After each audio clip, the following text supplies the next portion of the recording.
तो गाइस चलिए देखते हैं हम लोग मंथली एक्सपायरी में क्या हुआ और हम लोग मंथली एक्सपायरी का एनालिसिस करेंगे। जैसे कि यहाँ पे मार्च का मंथली एक्सपायरी हो चुका है, ठीक है। तो अब ये देखने वाले हैं कि बैंक निफ्टी और निफ्टी में मंथली एक्सपायरी में क्या हुआ और आगे मंथ में अप्रैल में क्या होने वाला है, इनका बिहेव हम लोग समझेंगे।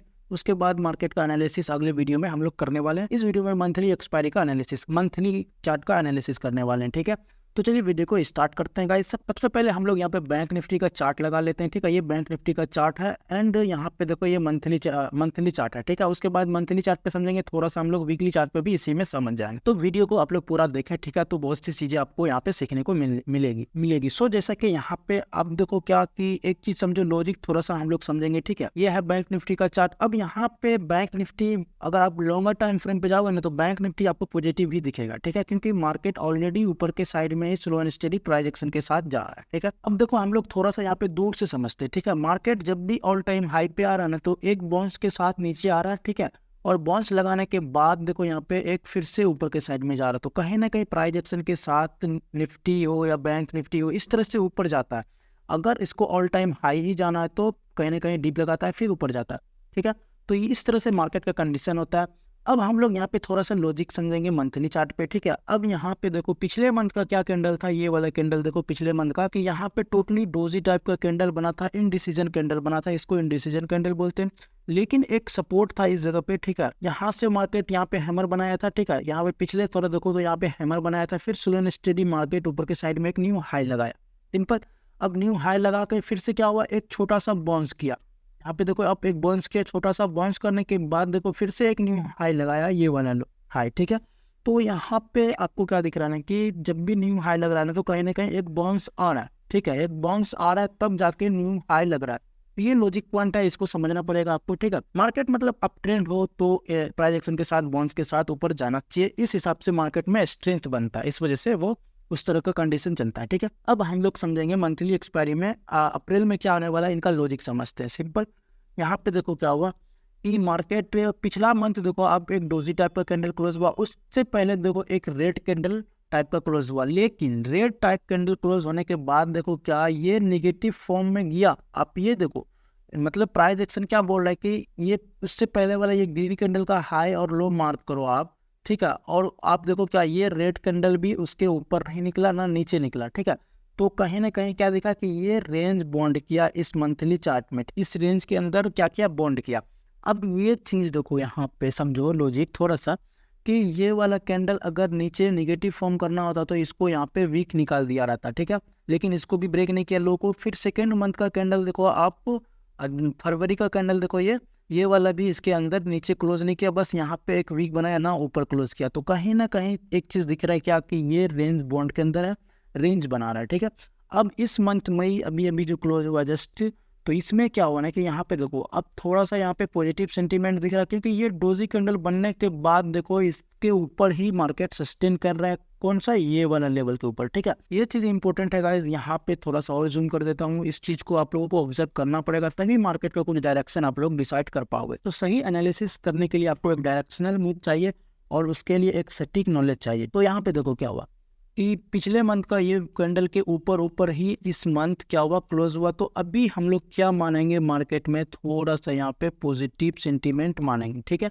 इस लॉजिक को समझो, पॉजिटिव सेंटीमेंट क्यों मानेंगे यहाँ पे, इसलिए मानेंगे कि ये देखो अगर इसका यहाँ पे अगर सेलर्स स्ट्रॉन्ग रहता ना, सेलर्स इंटरेस्टेड रहता तो इसके लो को ब्रेक करके यहाँ तक भी अगर होल्ड करता तो ठीक था।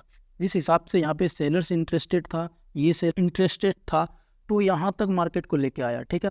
लेकिन अब यहाँ पे इस मंथ सेलर इंटरेस्टेड नहीं है, इस वजह से यहाँ पे वीक नहीं बना, बायर्स इंटरेस्टेड है, इस वजह से मार्केट को ऊपर लेके गया, ठीक है। तो यहाँ पे थोड़ा सा सेंटीमेंट क्या दिख रहा है ना, सेंटीमेंट आप लोगों को समझना पड़ेगा, ठीक है। हम लोग क्या करते हैं ना, सेंटीमेंट को पकड़ते हैं कि मार्केट में क्या सेंटीमेंट बन रहा है। सेंटीमेंट थोड़ा सा यहाँ पे पॉजिटिव बन रहा है, ठीक है, पॉजिटिव बन रहा है। अब इसलिए पॉजिटिव बन रहा है क्योंकि सेलर्स इंटरेस्टेड थोड़ा सा इस मंथ कम हुआ पिछले कंपेयर टू 2 मंथ से, ठीक है। तो अब यहाँ पे बायर्स इंटरेस्टेड है। अब अप्रैल मंथ में हमें क्या करना है, इनके बारे में समझ ले। देखो अप्रैल मंथ में बायर्स अगर इंटरेस्टेड है तो ऑल टाइम हाई है बैंक निफ्टी का ये, ओके, ऑल टाइम हाई है बैंक निफ्टी का ये 48,600 कुछ ऐसे पॉइंट है, ठीक है, 48,600 प्लस। तो यहाँ पे 48,000 एक स्ट्रॉन्ग रेजिस्टेंस बन जाएगा मंथली चार्ट पे, ठीक है। बियरिश होने के लिए अब यहाँ पे हमको क्या करना पड़ेगा, ये वाला जोन को बैंक निफ्टी को होल्ड करना पड़ेगा, जो 46,400 500, ठीक है, 46,400 500 ये एक जोन है बैंक निफ्टी में। इस जोन का मार्क करना पड़ेगा। अगर बैंक निफ्टी इस मंथ अप्रैल में ये जोन को ब्रेक करता है इस तरह से, तो हम लोग क्या होंगे, नेगेटिव हो जाएंगे, ठीक है। तो यहाँ पे अगर इस तरह से अगर चार्ट पे ड्रॉ करके दिखाएं आप लोगों को, तो यहाँ पे एक ड्रॉ करेंगे ये वाला, ठीक है। अब आपको क्या दिख रहा है कि अगर इस मंथ यहाँ तक आकर भी इस तरह से अगर रेड कैंडल बना देती है, तो हम लोग यहाँ पे क्या होंगे, नेगेटिव हो जाएंगे। अगर यहाँ से सेम यही कैंडल, ठीक है, यही कैंडल देख लो, अगर इस तरह से ग्रीन बन जाता है ना, ठीक है, यही कैंडल इस तरह से ग्रीन बन जाता है, तो हम लोग यहाँ पे पॉजिटिव मानेंगे। इसलिए मानेंगे कि देखो अब इसके नीचे जब तक नहीं आता ना मार्केट लोवेस्ट, मतलब क्या है, यहाँ पे सेलिंग प्रेशर नहीं आएगा, ठीक है। इसके नीचे जब तक नहीं आता सेलिंग प्रेशर नहीं आएगा। सेलिंग प्रेशर आने के लिए इसको ब्रेक करना पड़ेगा। तो यहाँ पे अगर इसके ऊपर है, तो कहीं ना कहीं अगर इस अप्रैल मंथ इसके ऊपर ऊपर क्लोज करती है ना, तो यहाँ से मार्केट चांसेस है कि फिर एक न्यू हाई लगा सकता है। तो नीचे आने के लिए ये वाला जोन को ब्रेक करना पड़ेगा। इसको ब्रेक करने के बाद तब जाके यहाँ पे कहीं ना कहीं एक सपोर्ट है, ठीक है। तो यहाँ पे हम लोग क्या करेंगे ना, बस ये चीज हम लोगों को ध्यान में रखना है कि मार्केट का ओवरऑल अभी भी पॉजिटिव है। सिंपल सा एक रूल समझो, कोई भी ज्यादा टेंशन नहीं, मतलब कोई भी ज्यादा कुछ मत सोचो, ठीक है। यहाँ पे सिंपल से समझो, अगर इस लेवल के ऊपर ऊपर अप्रैल में रहता है तो हम लोग पॉजिटिव लेके चलेंगे मार्केट को, ठीक है। जो ये लेवल है ना 47,000 के ऊपर ऊपर अगर मार्केट आई थिंक रहता है ना, तो हम लोग पॉजिटिव में लेके चलेंगे। अगर उसके नीचे रहता है 47,000 के नीचे, ठीक है, नीचे, तो इस जोन के अंदर हम लोग कंसोलिडेट लेके मंथली चार्ट पे चलेंगे। लेकिन यहाँ पे आप शॉर्ट टर्म में देखोगे तो इसमें बहुत बड़ा मोमेंटम आपको दिखेगा। तो इस तरह से ये मान कर लो, अगर इसके नीचे रहता है तो फिर कहीं ना कहीं मार्केट नेगेटिव प्लान कर सकता है, सिंपल।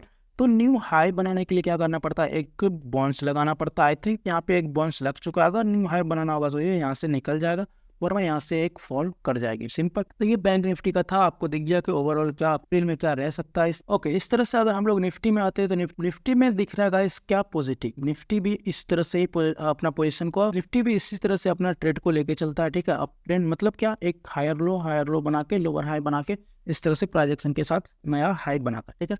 तो निफ्टी ऑलरेडी एक नया हाई बना चुका था। अब पिछले मंथ यहाँ पे भी डोजी कैंडल बना था, उसके बाद यहाँ से इसका ब्रेकआउट आया, तो कहीं ना कहीं निफ्टी अभी भी पॉजिटिव है। देखो निफ्टी पॉजिटिव इसलिए मैं बोल रहा हूँ कि यहाँ पे देखो क्या, निफ्टी पॉजिटिव इसलिए बोल रहा हूँ कि इसके हाई को निकाला, फिर यहाँ पे इसके हाई को निकाला, तो कहीं ना कहीं एक न्यू हाई की तरफ हर मंथ बढ़ रहा है, ठीक है। बैंक निफ्टी में क्या था ना कि वो पिछले वाले लो हाई को ब्रेक नहीं कर पाया, अभी भी इसके नीचे है, ठीक है। तो इस वजह से थोड़ा सा वहाँ पे कंफ्यूजन बना हुआ है निफ्टी, और अभी भी हाई पे है। अब निफ्टी को ये लेवल को ब्रेक करना पड़ेगा, 21,500 का लेवल है, तब जाके निफ्टी नेगेटिव आई थिंक हो सकता है। वरना यहाँ से क्या होना है, इस तरह से कैंडल निफ्टी को यहाँ पे एक शूटिंग स्टार टाइप का कैंडल भी बनाना चाहिए मंथली चार्ट पे, तब जाके यहाँ से ट्रेंड रिवर्सल प्लान कर सकता है।